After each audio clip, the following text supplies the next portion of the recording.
was not able to make it back in time for 7:15 today.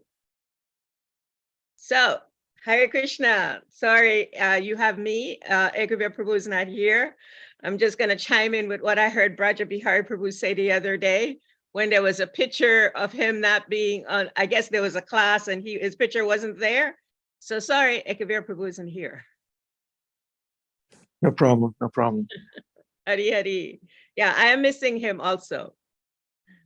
So I'm just really very grateful, so grateful to be here and grateful to be with all of you that come to these classes every morning.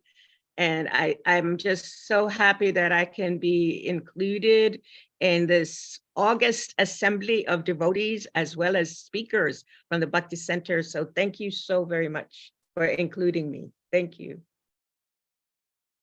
So we are reading today the last verses from this amazing prayer, this prayer of wonder, this prayer of Lord Brahma, these prayers. And we're very excited, actually, we're very enthusiastic to be able to share the end of this chapter.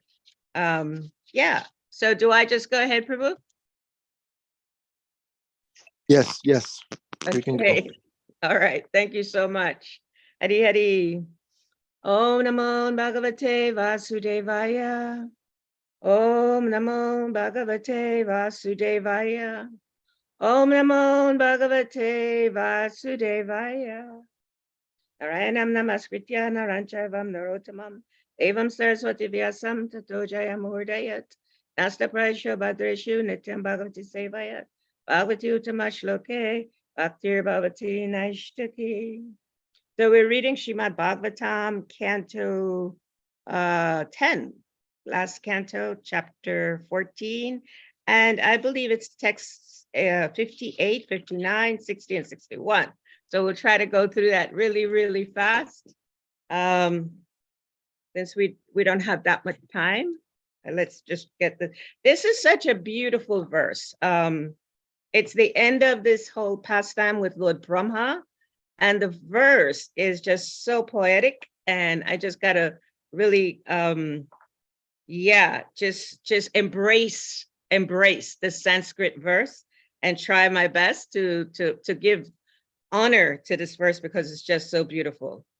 So text 58. Okay, let's get the meter. Samsritaye padapalavapalam mahat param punya yasho murarihe bhavamburirvat sapadam param padam param yadvipadam natesham. And I'll go the word for word. However, I'll read the Srila Prabhupada's translation purport. And then I'll go back because the word for word is just so amazing, so beautiful. For those who have accepted the boat of the lotus feet of the Lord, who is the shelter of the cosmic manifestation and is famous as Murari, the enemy of the Mura demon, the ocean of the material world is like the water contained in a calf's hoofprint. Their goal is Param Padam, Vaikunta, the place where there are no material miseries, not the place where there is danger at every step. In Srila Prabhupada's translation, this translation is taken from Srila Prabhupada's commentary on Bhagavad Gita as it is, text 2, chapter 2, text 51. According to Srila Sridhar Swami, this verse summarizes the knowledge presented in this section of Srimad Bhagavatam. Lord Krishna's lotus feet are described as palava, flower buds, because they are most tender and of a pinkish hue. According to Srila Sanatana Goswami, the word palava also indicates that Lord Krishna's lotus feet are just like desire trees, which can fulfill all the desires of the Lord's pure devotees. Even exalted devotees like Sri Narada, who are themselves the great shelter for the conditioned souls in this universe, personally take shelter of the lotus feet of Lord Sri Krishna. Thus, it is natural that when Lord Krishna manifested himself as all the young boys and calves of Vrindavan, their parents were much more attracted to them than previously. Lord Krishna is the reservoir of all pleasure and, being all attractive, the ultimate object of everyone's love. Text 59. I'll just read from here the translations. Since you inquired from me, I have fully described to you those activities of Lord Hari that were performed in his 5th year, but were not celebrated until his 6th. Text 60, translation. Any person who hears or chants these pastimes, Lord Murari performed with his cowherd friends, the killing of Agasura, the taking of lunch on the forest grass, the Lord's manifestation of transcendental forms, and the wonderful prayers offered by Lord Brahma, is sure to achieve all his spiritual desires. Srila Prabhupada's purport. According to Srila Sanatana Goswami, even one who is only inclined to hear and chant the pastimes of Lord Krishna will achieve spiritual perfection. Many devotees seriously engaged in propagating Krishna consciousness are often so busy that they cannot chant and hear the pastimes of the Lord to their full satisfaction. However, simply by their intense desire to always chant and hear about Lord Krishna, they will achieve spiritual perfection.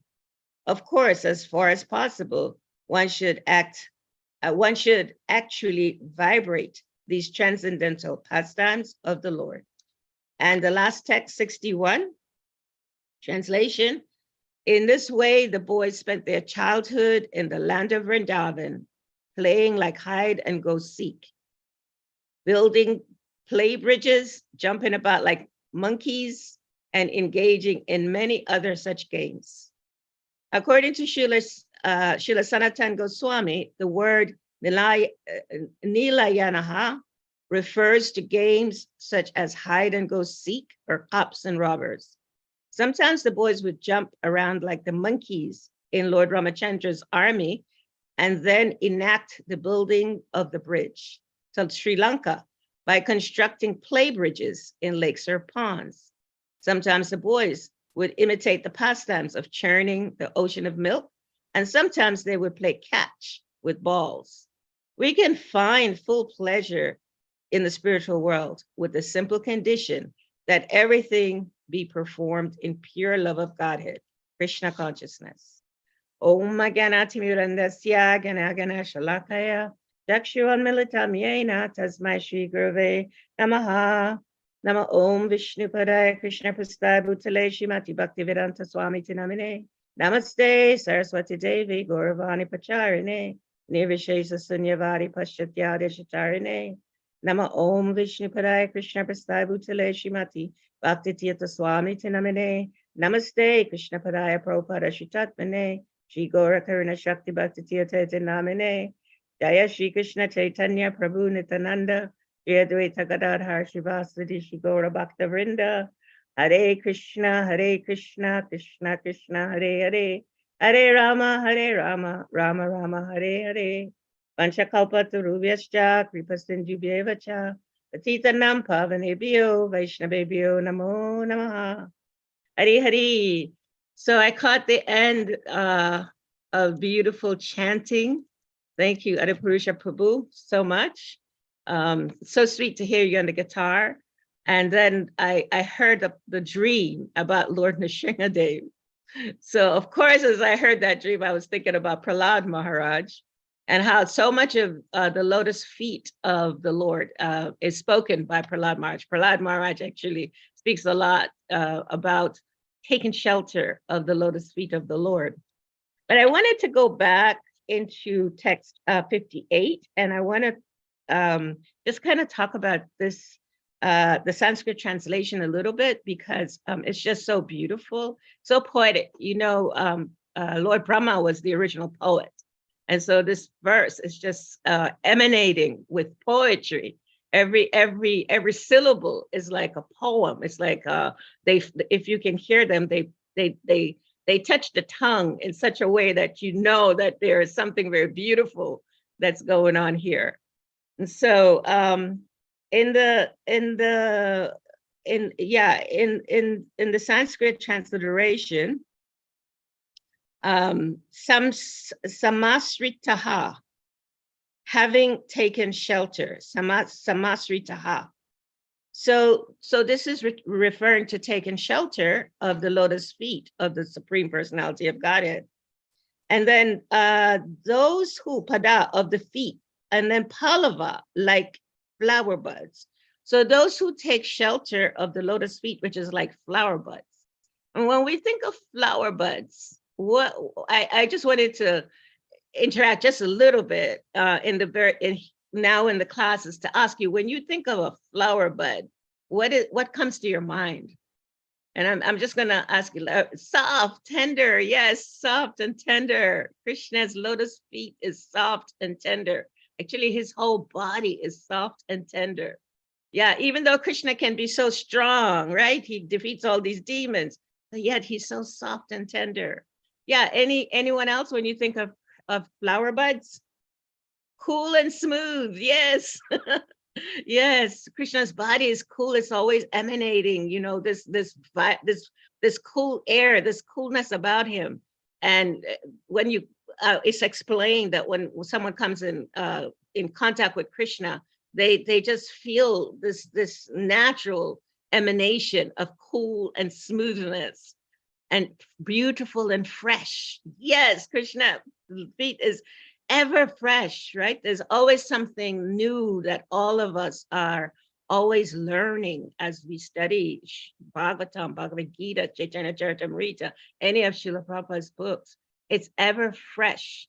And when we hear about Krishna's feet, it's ever fresh because Srila Prabhupada, he actually mentions in his writings and also in his speaking, he mentions Krishna's lotus feet at least 20,000 times in his speaking and in his writing. So that this is really important part of understanding Srimad Bhagavatam, even though Krishna's lotus feet was worshipped in another yuga.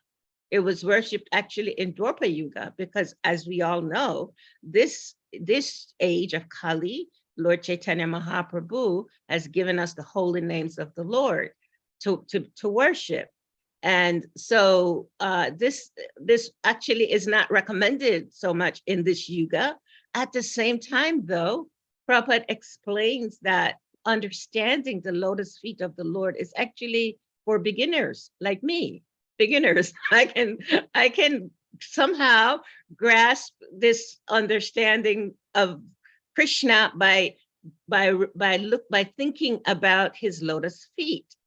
And why is that? Why is Prabhupada, mentions the lotus feet as being for beginners?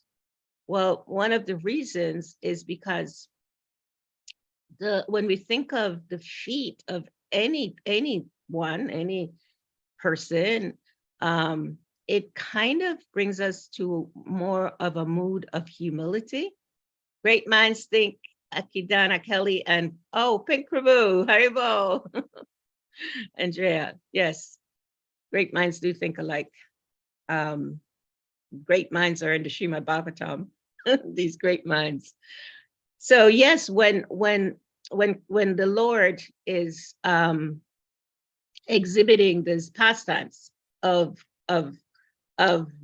expressing why it is important to worship his lotus feet, and Prabhupada says it's for beginners, then definitely it's for persons like myself. And the reason I can really resonate with having some understanding of the lotus feet is because when we come to the temple, I remember my first experience of coming to a temple, which was in New York City.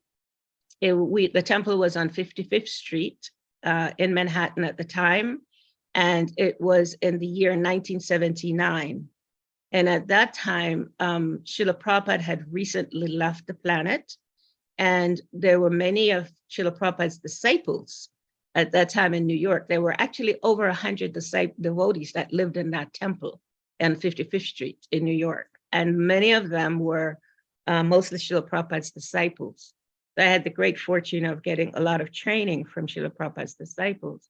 However, I remember when I first came in the temple and saw the deities, I saw Radha Govinda, Gaurnitai, and Jagannath Baldev Subhadra. When I got to that part of the altar that was Radha Govinda, I remember just kind of feeling so much emotion. Actually, I remember crying because I didn't know what was going on. I don't know, I was just really, it was just new. And so I remember though, that when I looked down, the feet of Krishna was decorated with that. At that time, I thought leaves. Actually, it was tulsi. But at that time, I'm like, oh, wow, there's all these leaves on the feet, right? What I didn't realize, and I learned this later, is just seeing the feet of the Lord is kind of a mood of submission.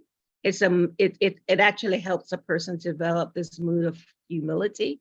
And I was not really aware of that. I just knew that I was attracted to the decorations that at that time I thought they're decorations on the feet of these deities. And it was just beautiful. Like I was thinking how beautiful this is, that these personalities that are taking care of these, at the time I didn't understand the deities, but I just was so attracted to how they had decorated the feet, because Govinda's lotus feet is just amazingly beautiful, as I am sure Radha Muralidar's lotus feet.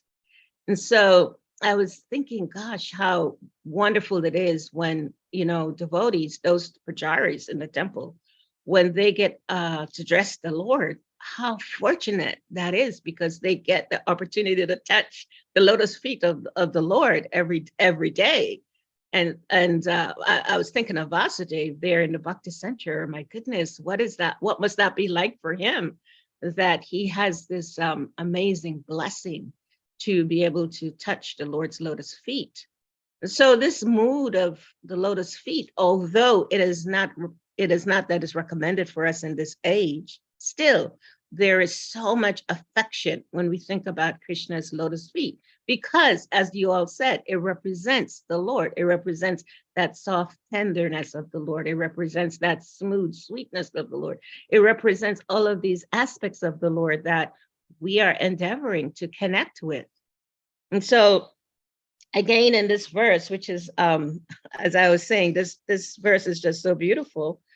It's also explained here, this word. So flower buds are like they're new buds. They're just starting. And so they're, as I believe Andrea said, it's like ever fresh. They're starting out new.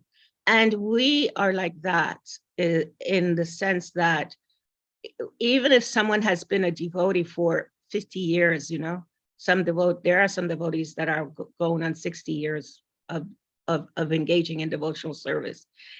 Those devotees, most especially, they always think of themselves like flower buds, in the sense that they always think that they are expanding in learning about Krishna.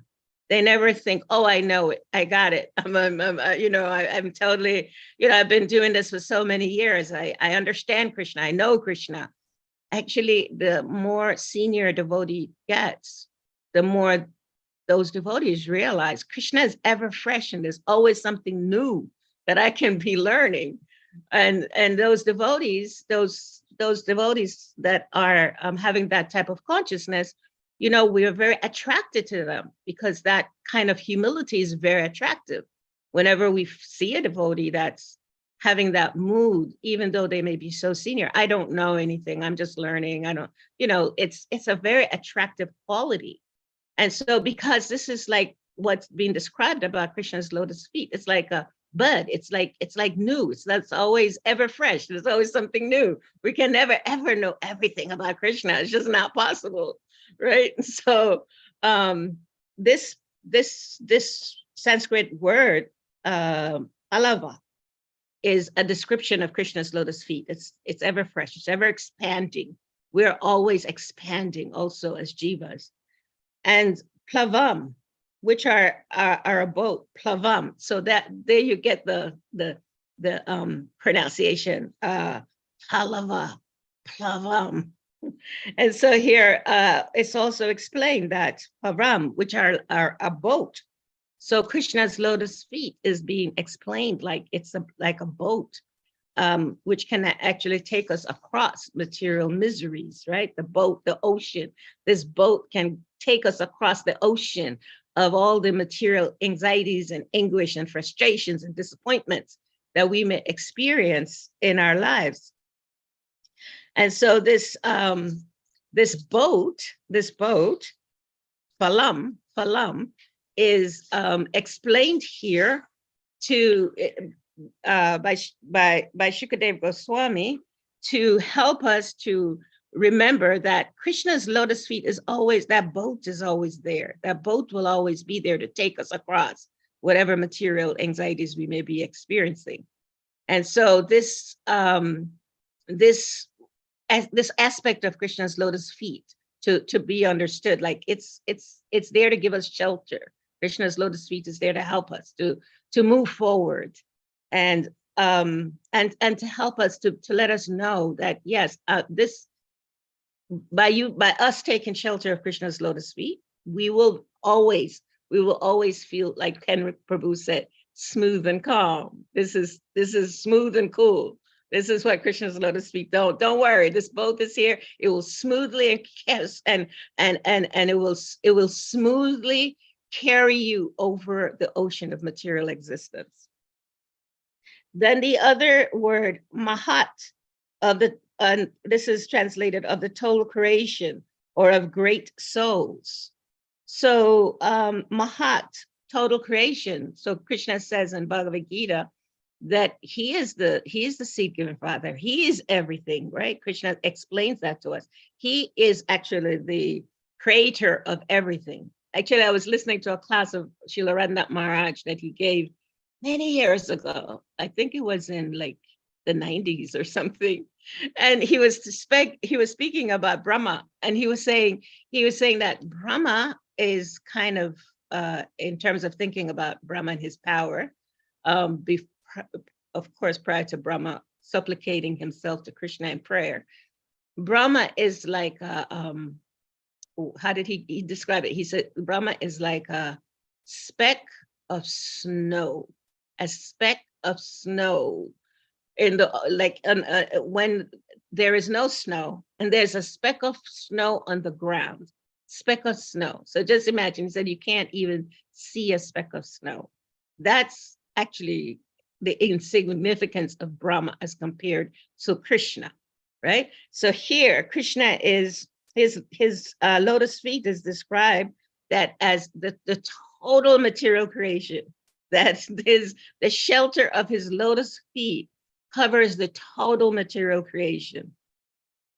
And then the next one here says padam, so that gives us shelter, that and then great souls. And I have something here about what it says about great souls, which I found so beautiful. The great souls, pure devotees, they're attached to Krishna's lotus feet, pure devotees. And to explain that the pure devotees are always hankering after the lotus feet of the Lord. The Lord has a kind of honey, which is transcendentally relished by the devotees. They are like the bees who are always after the honey. And then Prabhupada quotes Rupa Goswami. He says, Srila Rupa Goswami, the great devotee acharya of the Gaudiya Vaishnava Sampradaya, has sung a song about the lotus, about this lotus honey, comparing himself to a bee. And he says, oh, my Lord Krishna, I beg to offer prayers unto you. My mind is like a bee, and it is after some honey. Kindly, therefore, give my bee mind a place at your lotus feet, which are the resources for all transcendental honey. And when we read about Krishna's lotus feet, we know that Krishna's lotus feet have all these different marks on them. I believe it's 19 marks on Krishna's lotus feet.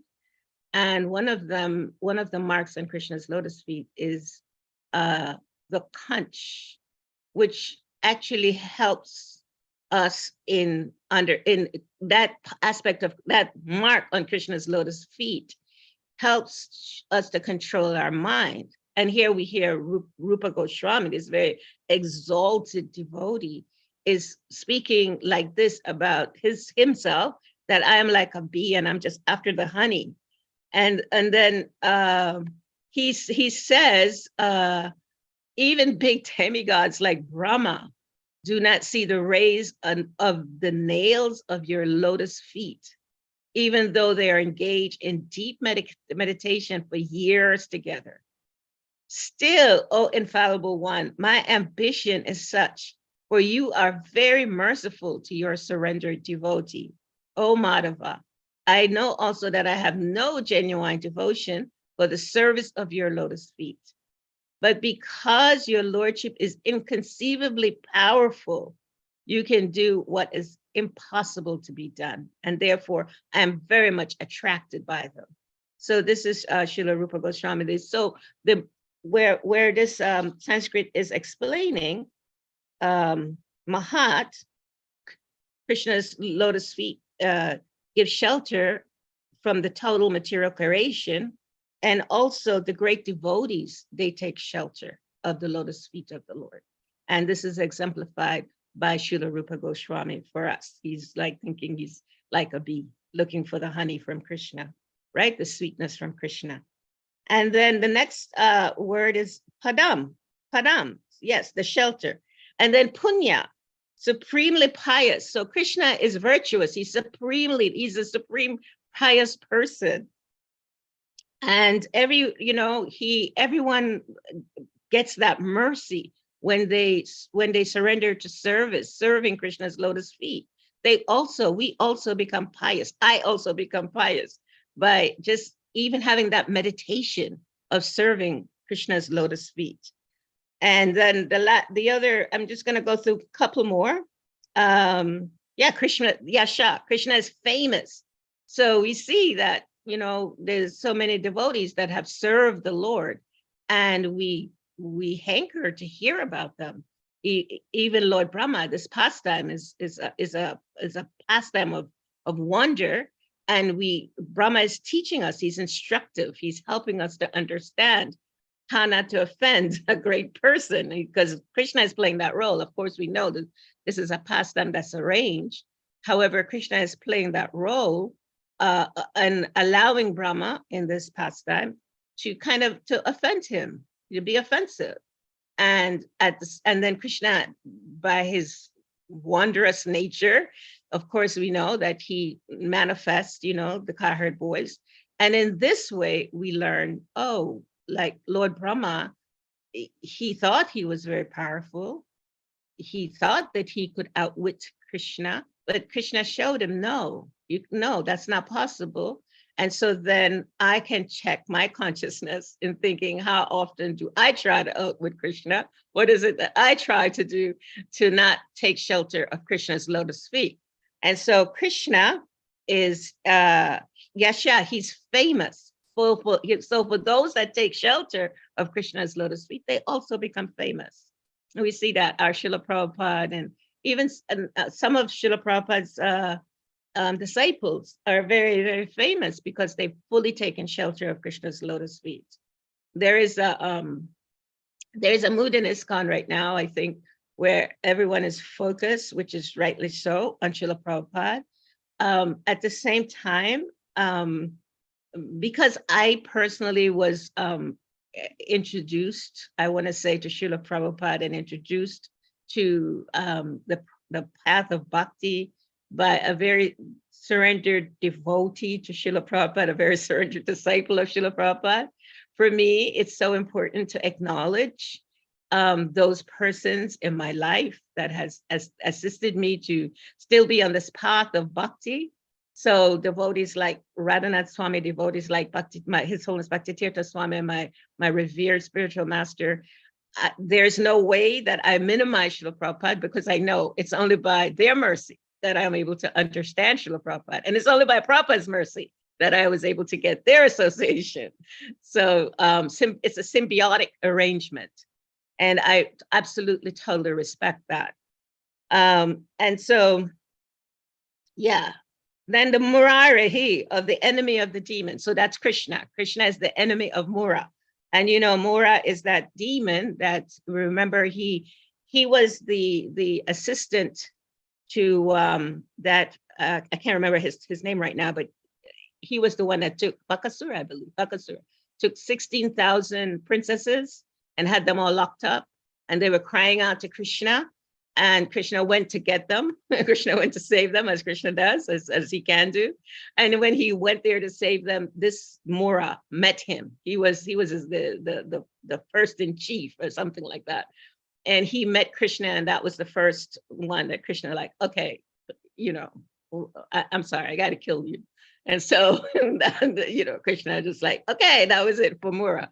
So Krishna is known as Murari. He killed that demon, right? Because that demon is blocking him, or thinking he was blocking him from rescuing these 16,000 princesses. And then Bhava of material existence. So material existence, and this is the beautiful part of this verse also. Ambudihi, the ocean. So the ocean is there of material existence, but we know Krishna's lotus feet is like a boat that takes us over the ocean. And then Prabhupada says, and then here it's also explained, Vatsapadam, the hoof print of a calf, the hoof print of a calf. And it's explained that the ocean of material world is like the water contained in the hoof, in a calf's hoof print. And I'm just a little curious, what do you guys think about that? What does that mean to you? Like the ocean of material existence is like the water contained in a calf's hoof print. Just get a few chat discourses, chat conversation here, if possible, or you can open your mic, unmute yourself and share. What does that mean? Very easy to step over it. Very easy. Yes. Yes, it's very small, minuscule. Thank you, Dana Kelly Das Prabhu. Thank you, Adipurush. Yeah, you can step over it really easy. It's like the hoof print. You know, here we have cows, and recently one of our cows had babies not too long ago. And you know, when the babies come out, in terms of a cow is huge, right? When the babies come out, they're small. They seem so small. Henry, yes, they make problems very small, very small. So then when these calves come out compared to the big cow, these calves are little, so their little feet is so small. It's like this big, you know? And you watch them, and within like a month, they become like, whoo, that you forget that, oh, they were so little. So it's been explained that the little hoof, these little calves hoof print, the ocean of material existence is like that. When we are able to take shelter of Krishna's lotus feet, we can easily cross over it, easily. It's not as big as a cow's hoof print, right? And even a cow is not that big compared to the ocean. So, and then here, Prabhupada, it's explained again, Param, the supreme abode. So those persons that worship Krishna's lotus feet, they get Vaikuntha, a place where there's no misery at all. And then Padam, at every step of this material existence we're living in, there is danger, every step. This is always one of my favorite verses to share when I talked about material life is Padam, yavi Padam na tesham. You know, it's danger at every step. And yeah, but if we, however, if we take shelter of Krishna's lotus feet, then as Henry Prabhu said, those problems become minuscule, right? Everything becomes small because we take shelter of Krishna's lotus feet. Now, how do we understand that practically? because Prabhupada explains this is for beginners. So practically, how do we understand taking shelter of lotus feet? Okay, so Kali Yuga, the way we take shelter of Krishna's lotus feet is by hearing and chanting, calling on Krishna's holy names and hearing these pastimes of the Lord. And this is why hearing this 10th canto now is just so beautiful, because it's all pastimes of the Lord. And, you know, I was just thinking there's some appreciations that I'd like to give right now about this part of the verse, because Krishna's lotus feet, the devotees are experiencing this every day. Those devotees are always serving in some way or another. Devotees are serving other devotees. Devotees are serving in the temple. There's so many ways that the devotees are offering service. And I just wanted to share some areas of services that I understand these devotees are really experiencing this taste of Krishna's lotus feet. And I wanted to appreciate Adipurusha Prabhu for all the services that he does. It's just incredible. For years and years, I've known Adipurusha Prabhu from New Vrindavan, early 80s. I've seen him, I've known him, I've watched him. Of course, I never really personally associated with him so much, but however, I've known him, and just to see how he is so consistent in devotional service is so very inspiring. Just to see how he uses his body, and even though I know his body's kind of elderly like mine, he uses his body and he uses his mind, his intelligence, his everything in order to serve the Lord. And so certainly he is experiencing the lotus feet of Shri Shri Radha Muralidhar, because that's the mood, is to be able to serve. There's also many community development programs that are going on there yes, thank you. Adipurusha is probably one of my heroes. You know, you remember Ambarish at New Vrindavan, right? Ambarish? Yes. So when Prabhupada came there in 1974, he was massaging Prabhupada's feet. And you're talking about lotus feet. Now, normally you think about a foot as something smelly or callous, kind of ugly, And I was astounded. I don't know if this can be a contribution to the class or not. I was astounded to see Prabhupada's feet. And they're kind of like brown on the top, and then there's kind of a line along the edge of the bottom. And below that, everything is pink and soft and kind of like puffy, like soft and tender. And I'm like, wow, he does have lotus feet. If you can just think about that, But of course, we're thinking about something other than the quality, the actual texture and color of the foot. But Prabhupada has lotus feet. It's true. Everybody can think about that. It's so beautiful. Yes, absolutely. Srila Prabhupada is the one of the persons that's carrying us on the boat, right? And so certainly Srila Prabhupada is his lotus. It's explained that the spiritual master is a direct representative of the Supreme Lord, and the Supreme Lord's feet is soft, so therefore the representative's feet is soft.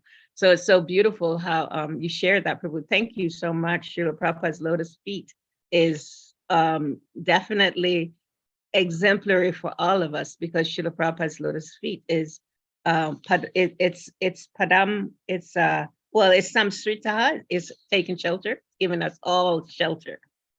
So I want to continue. I know, sometimes we may not we don't always appreciate acknowledgement, I think sometimes.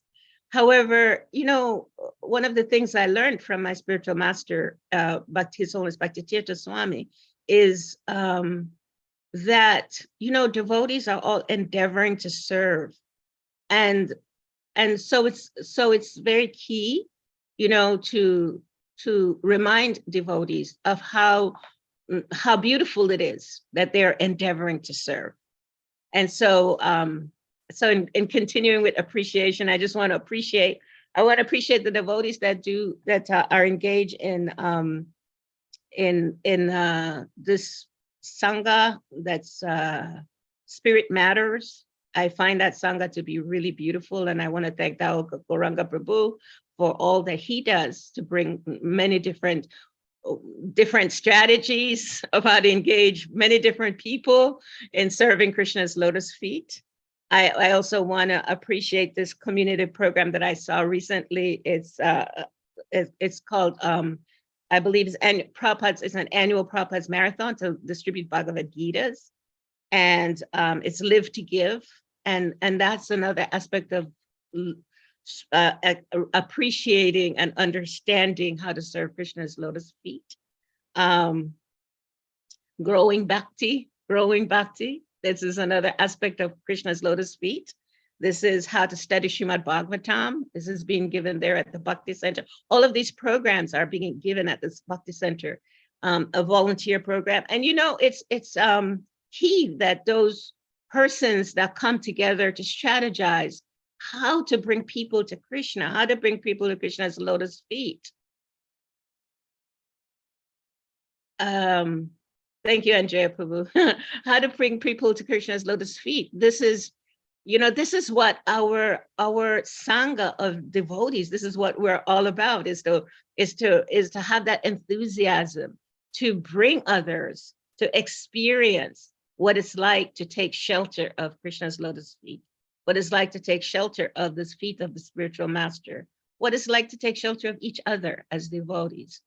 And so I know it's almost time to go. So I didn't get to speak so much on the other parts of the verses, but I believe the other parts of the verses are also reminding us to hear these pastimes, to take shelter of hearing these pastimes, and to take shelter to remember that in text 60, simply by their intense desire. And that's what I see in the Bhakti Center, intense desire by those devotees that are coordinating, strategizing, organizing for different ways, yoga classes, there's so many different levels of how a person can come closer to be able to take shelter of Krishna's lotus feet by simply being introduced to chanting and hearing about Krishna.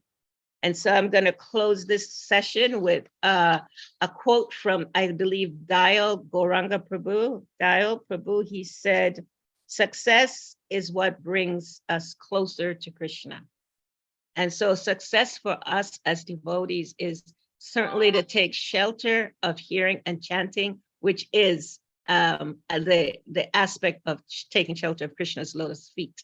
And so we thank Shri Radha Muralidhar for giving us this mercy, this blessing, this grace to be able to take shelter of their lotus feet.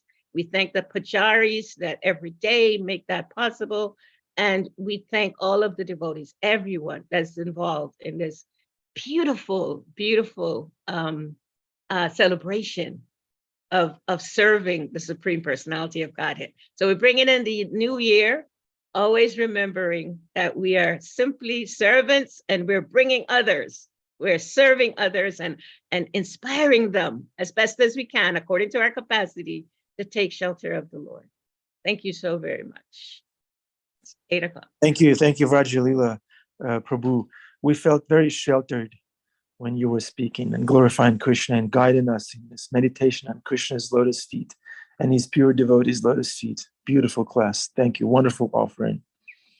Thank you for being here every morning. Every morning you are just so enthusiastic and so happy to be with the devotees. And I'm always appreciating your comments. I try to listen to the classes because it's so inspiring to hear from devotees. So thank you that you facilitate. To facilitate a group, facilitate a class, it's a strategy. Thank you. It's a spiritual strategy. This community is my saving grace. Thank you. Thank you very much. Thank you, everyone. Thank you, everybody that comes to the classes. I mean, Henry Prabhu, Andrea, Bhima Prabhu. Bhima, I have a picture that you drew of Srila Prabhupada. Really? Show us, Prajulila. Bring that picture. Bhima Prabhu drew a picture? Yeah, I think it's Bhima. His name is on it. Yeah, Bhima, you know, Bhima Bhima Prabhu. is an old timer. Okay, I'm gonna get that picture real quick. Bhima Prabhu, we never heard of that. We never knew. You were so talented in so many ways. And you're so humble also. So shy. That's a virtue for a devotee, to be shy. I think he did 2 of them actually. I have one on the wall, so I couldn't take it 2 down. of them. This Wow. is one. Oh, beautiful. Srila Prabhupada ki jai. Yeah, Bhima is a great contributor to the process of bhakti. Yeah, Bhima is a great contributor to the process of bhakti. Ki jai. Hare Krishna. Hari Hari, Hari Okay, Bol. So, we're being placed at Shishivada Mulidar's lotus feet. So bear with us for darshan. Turn on your camera if possible. There they are. Oh my goodness. Hari Bol. Let's look at Krishna's lotus feet.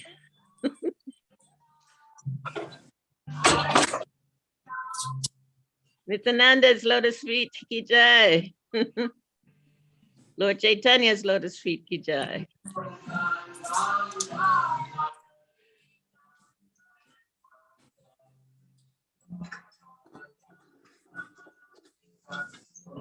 Oh,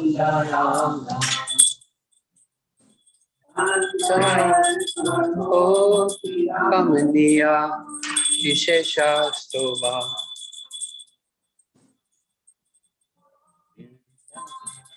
Hari Purusha. Kamaham. Shami.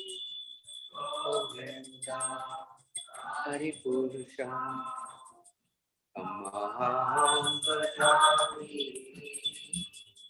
Govinda. Let's go move the chorus. Tamaham Shami.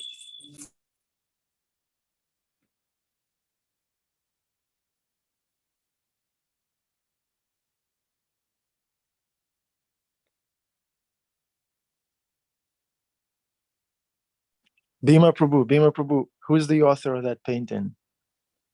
Tell us. Prabhu, I missed the whole thing that you're doing. I was away from the phone. Oh, brother. And then you embarrassed me because the fact that you should even be talking to me during her class is ridiculous.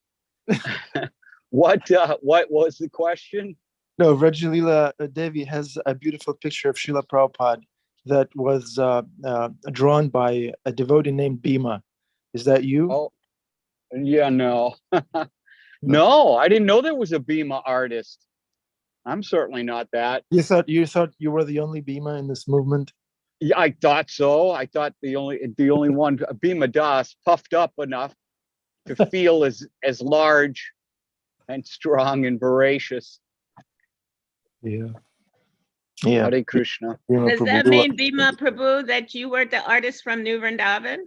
You know I wasn't an artist. You know I was stuck in a van for the whole 10 years. I know, but I'm sure. Anyway, okay, it says Bhima New Vrindavan. No, I can't draw a straight line from one dot to another. So you should reconnect to your twin. So we got to find who this Bhima is, because it says Bhima New Vrindavan. You're the only one I knew from there. no, not I. Yeah, Rajalila, was Adi wearing his apron back then in the 80s? I wonder when the apron started. No, I think the apron started there. Maybe he was cooking though in New Vrindavan when I remember he was cooking. But I believe since he, the Bhakti Center has been there for some time, so he's done a lot of service there.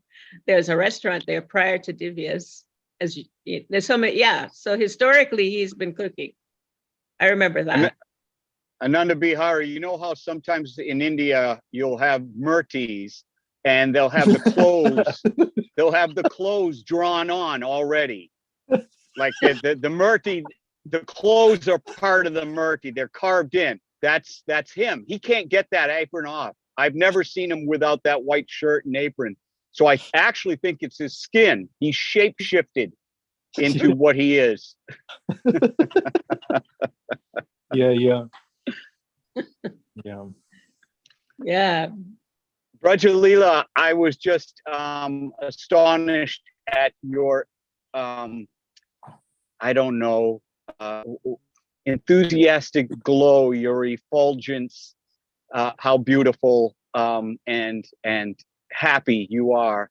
And it reminded me while I was listening to you of the fact, and with Adi Purush as well, one understands that this unlimited reservoir of energy, one understands the devotee because they just never run out of energy because they're doing service. And you know, I remember that on Sankirtan, and you probably well remember the miracles that we performed back then, and we just never ran out of energy to go out and work is 7 days a week, almost 24/7 sometimes. And I never felt tired at all. It was only, it is only when my mind took over that exhaustion came in. But I was reminded by your energy in giving this class. So Hare Krishna, thank you very much, by the way. Thank you, Prabhu. Thank you very much. This enthusiasm, of course, you know, I don't, anyway, my spiritual master, Bhakti Tirtha Maharaj, as you know, I mean, his enthusiasm is like my enthusiasm is like a speck of like Radhanath Maharaj says, a speck of snow on the ground, right? Like a speck of snow. And that's the kind of enthusiasm that I grew up with in Krishna consciousness, you know, Bhakti Tirtha Maharaj, Radhanath Swami, so many other devotees that did Sankirtan, like you said, like yourself, Bhima, that would go out in rain, snow, shine, whatever, do whatever, go into the parking lots, you know, just go, you know, Grateful Dead concerts where everybody's like stoned. And those are the things that somehow we did that. And do you remember Bhakti Tirtha Maharaj and Radhanath Maharaj dancing back and forth in the temple room at the Temple of Understanding towards the altar, and then leaping into the air and turning around and coming back? Do you remember that? Yes. The white swan and black swan sort of in a pond, yes. flying, lifting off together, and then turning and landing together. Yes, absolutely. In so many other places. I remember them doing that in Cleveland, there with Radha Muralidhar, when Radha Muralidhar was in Cleveland. Also, there at the Bhakti Center also, when it was the sanctuary. Yeah. So they were many so beautiful together. They were so very, very close. Yes, they were actual transcendental friends, I believe. You know, that's what I learned from them. Their friendship was not really of this world. Yeah, the way they were committed to serving each other and the way they were committed to serving Srila Prabhupada, not of this world. Do you remember when Bhakti Tirtha Maharaj, he wasn't a Maharaj at the time, he took sannyas? Do you remember that? It was at New Vrindavan. That was in 1978. 1978.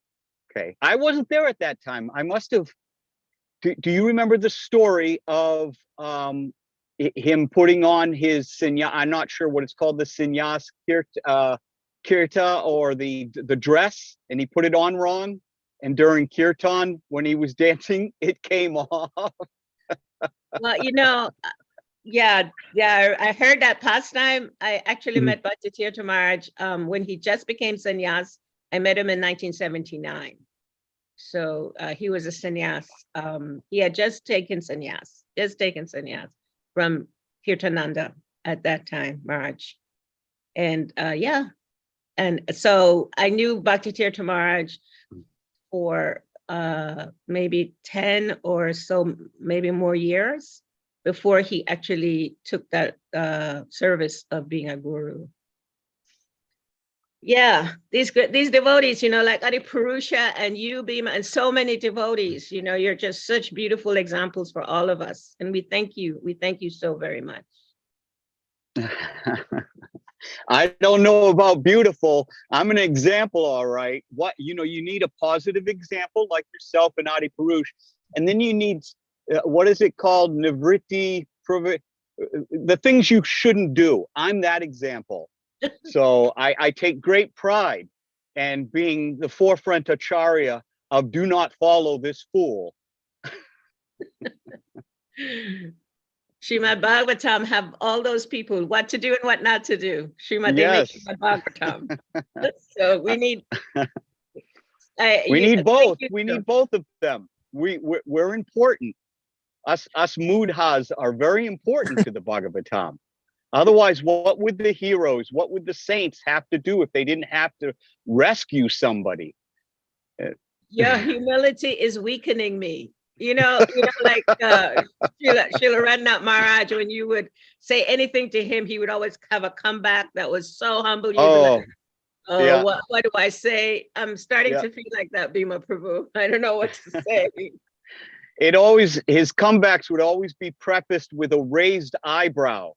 Like there'd be that moment of thought where I would say something thinking I was being witty, or saying something thinking that I caught him in a question that he couldn't answer. And then his eyebrow would raise. So there was that little spin of wisdom going on. And then, of course, the reciprocation, like a whip crack, a very witty and sharp retort that would always have me, stunned into silence, so to speak. Yes. But I think we're just having a conversation amongst ourselves here.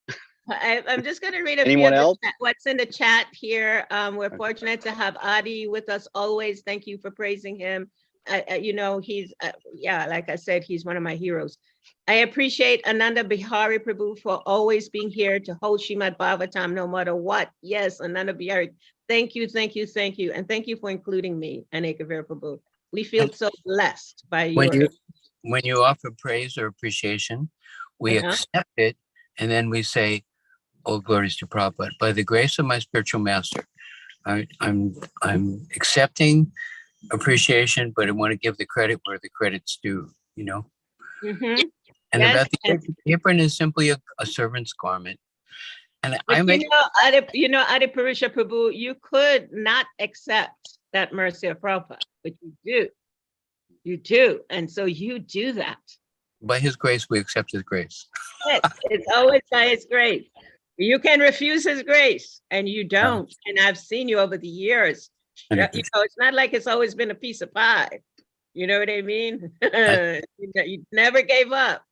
You never gave up, and so please, I want to just embrace your consistency, your enthusiasm, your love, for the mission of Srila Prabhupada. All glory to Prabhupada. Yeah.